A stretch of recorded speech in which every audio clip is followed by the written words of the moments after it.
Hello, dear audience. This is another episode of Western Wisconsin Journal. I'm Buck Malick. Today I'm going to talk with my neighbor, Lori Schubert, and we are going to talk about the Art Along the Willow. It's coming up on June 3rd, so this episode that we're recording today on Tuesday, May 22nd, is going to expire with age, I suppose one could say. So I'm hoping that the editorial staff here at the station can get it up and ready for your viewing in time for you to come to the Art Along the Willow. I'll get to Lori in just a moment. She's chomping at the bit to tell us about quilting and her quilt, but I do want everybody to know some facts about the 17th Annual Art Along the Willow. It's a fine arts and crafts fair, and it's held at the Willow River State Park, which many of us think is Wisconsin's prettiest park.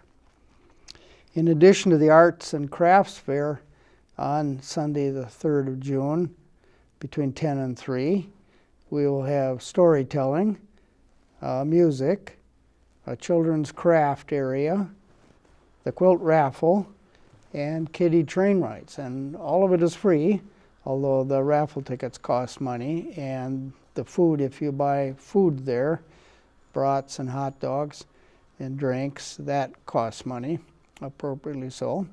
But that day is a state park free admission day. So nobody has to pay to get into the Willow River State Park or to get into the Art Along the Willow and enjoy looking at the things that are there. So Lori, please tell us a little bit about your quilting background. Well, I started in the mid-90s, so over 20 years ago. I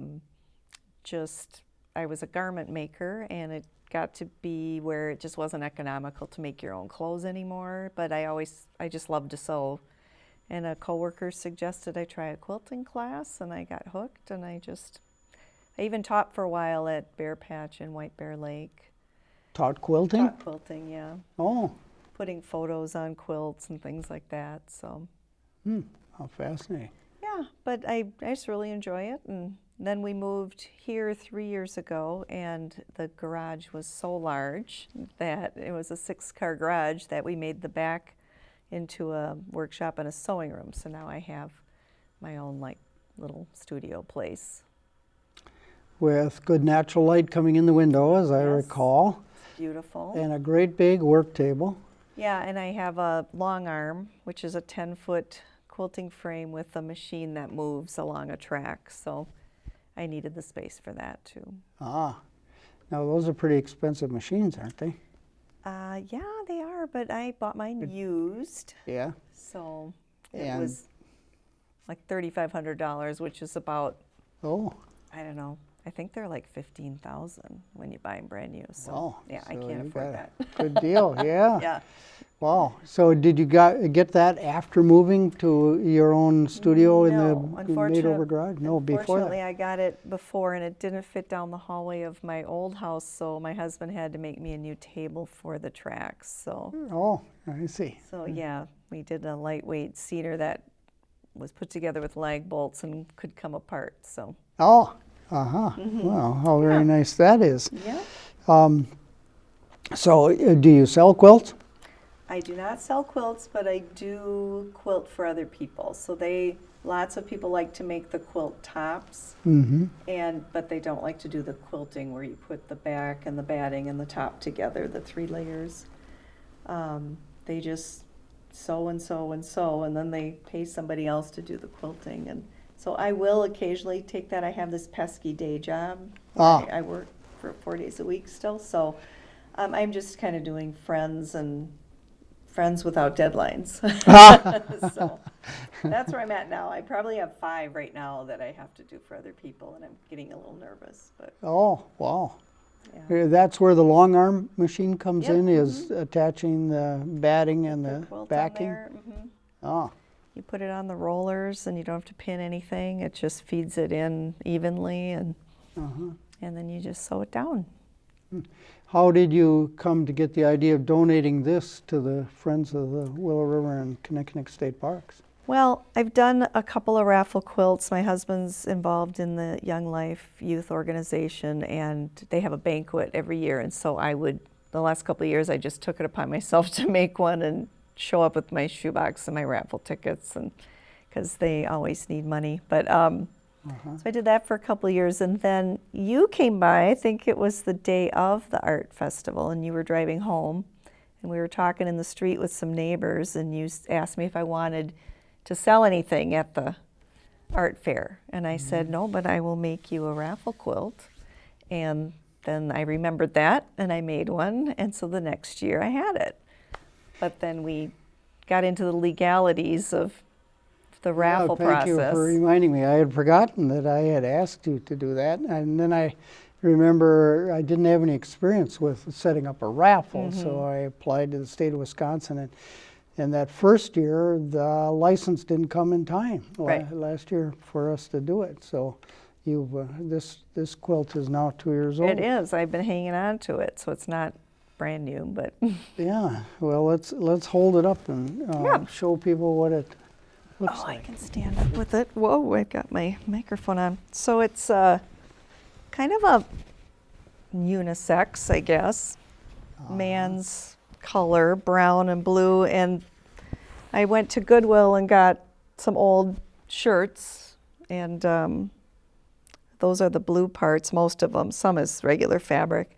And then the best part about this quilt is it's got what they call minky on the back, and it's super soft. So that's kind of enticing for watching TV and having a nice blanket. It probably would fit on a twin bed. It's about, what did I say, 60. You said 60 inches by 75? Yeah, something So like that. Maybe even 80. 6'3" or so. So yeah, so it would work on a couch or on a twin bed, or two people could snuggle under it, I suppose. And it's the backing, you call it, or the back behind the pattern. Well, the backing is brown minky. And then I did like kind of a wave quilting on it. Just kind of looks like water a little bit. So yeah, this is actually the same pattern I did for one of my Young Life raffles, but it goes together pretty quickly. So.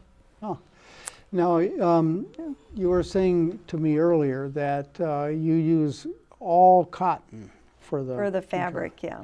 And why is that?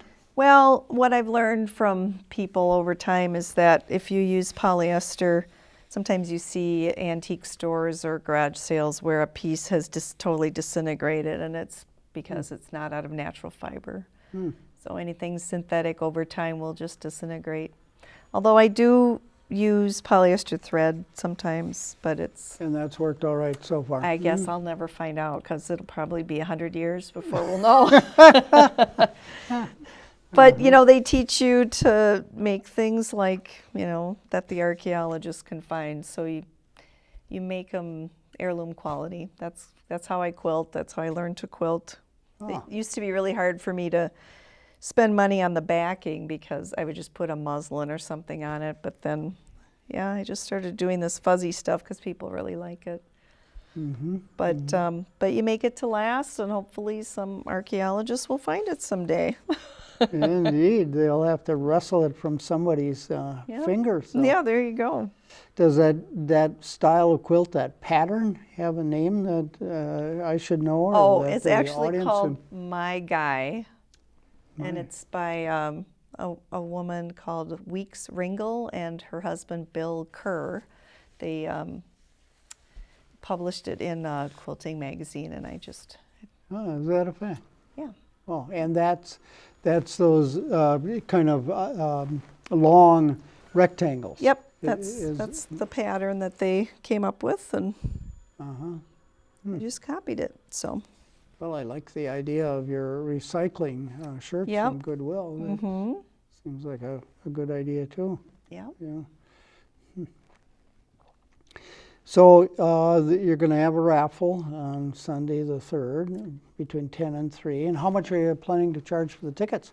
We're charging $5 per ticket. It seems like a hefty price, but it's probably at least $100 worth of material, I would say.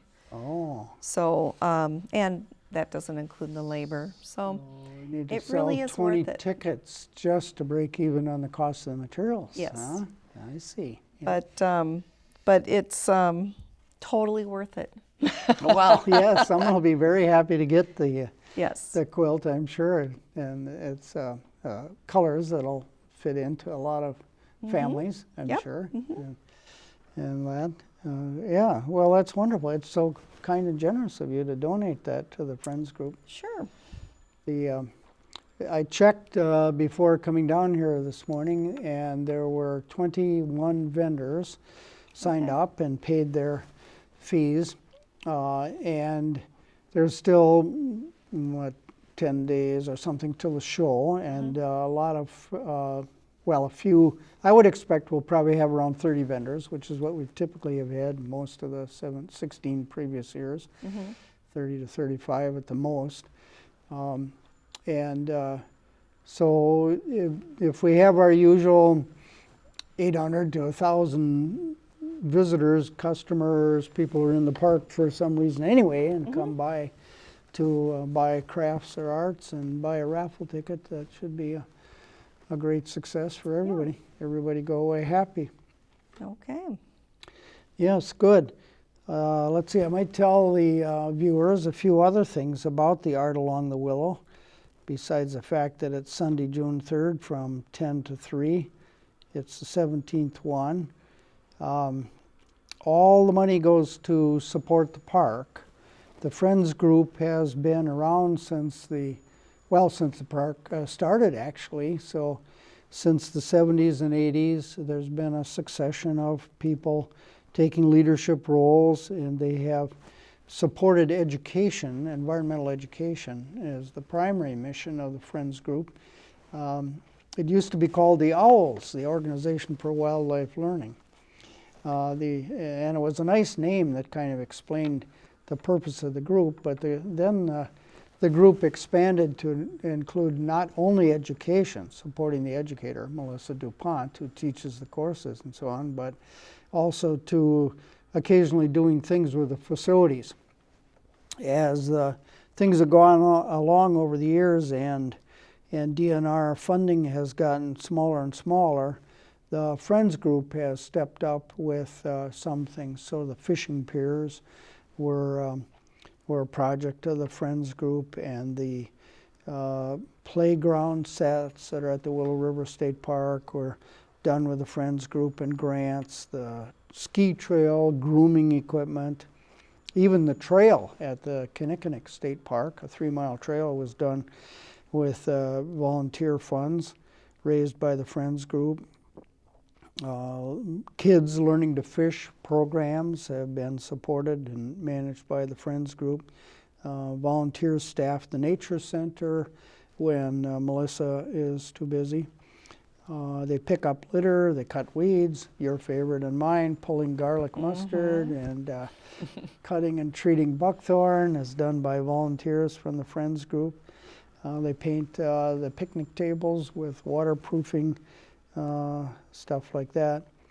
So the vendors come from Minnesota and Wisconsin and Iowa, and many of them are repeats that come year after year. So I noticed this year we've got a candle maker and we've got garden art again, and some of the names I recognize. They pay a fee to have a booth, and that raises the most of the money, and then the food sales, and now the raffle will all be ways to raise money for the park. I might just mention, for the benefit of the viewers, that if they have questions, here's a phone number to get questions answered. Area code 715-972-3247, 715-972-3247. Of course, there's a website. Everything has a website nowadays.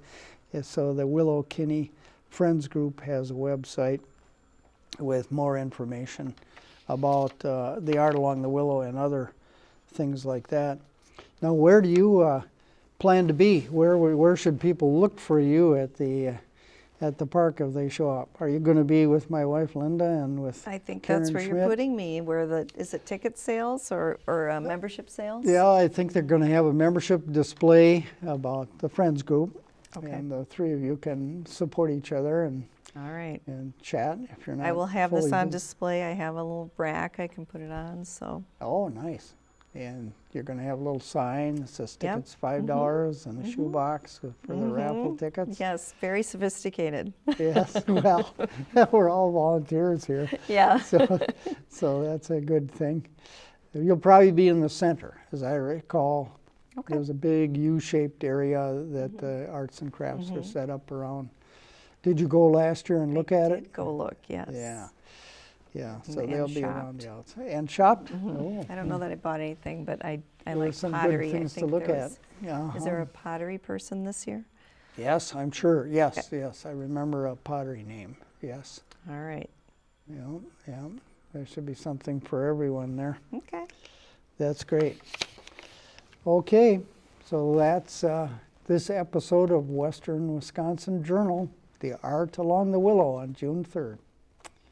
Good day.